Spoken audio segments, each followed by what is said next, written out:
has it ever happened that the internal committee and the local committee has done the inquiry parallelly? That when the person filed the complaint, let's say they filed it with their organization as well, but because of whatever reasons, let's say lack of faith or lack of trust, or assuming that it's an HOD, so the local committee may also have jurisdiction, so they also filed a complaint with you, and then you also did the inquiry, and then somewhere down the line realized that the IC has also done the inquiry. Oh, so that has not happened, but I have received cases where internal committees have completed inquiries and they have come out with their reports, and because they have said that sexual harassment is not proved, complainants have come to the local committee stating that the internal committee has given in clean chit. Sometimes it is to do with employers also, because unknowingly internal committees have conducted inquiries against employers, not knowing that it is not their jurisdiction, and then somebody has informed the complainant that your internal committee should not have done inquiry, you should go to the local committee. Then they have come to us, and so that has happened, but it has never happened simultaneously. Okay. But that keeps happening all the time. Okay. And has it ever happened that let's say that you received a complaint and you looked at the designations and the structure of the organization and realized that it's a complaint which the internal committee should handle, and then you have transferred this complaint to the internal committee?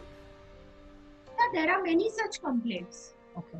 Because as I said, many people still think that local committee is either the appellate body, or if you are not happy with the composition of the local committee, they can come to the internal committee, they can come to the local committee. So because those kind of misunderstandings prevail, we do have to send it back.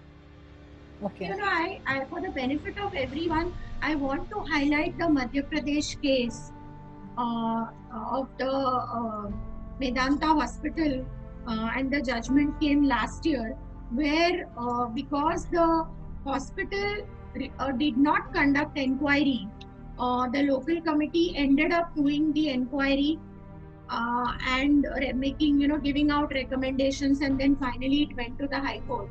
So I think such exceptions are also there. Yes, absolutely. And there are a couple of judgments that show this, that the internal committee did not do the inquiry and eventually the complaint went to local committee. Actually, that's where my question was coming from, that when you do refer the complaint back to the IC, then as per let's say state guidelines or any other guidelines, is there a mandate that has been provided to you that once you have forwarded the complaint to IC, you need to also follow up and check whether they have actually done the inquiry or not, or once you referred, then your responsibility ends there? How does it really go in the practice? So typically responsibility of the local committee ends there, but the responsibility of the Women and Child District Office continues, because they are the one who ensure and they are the one who follow up to see whether as per the as per the recommendation of their office and the local committee.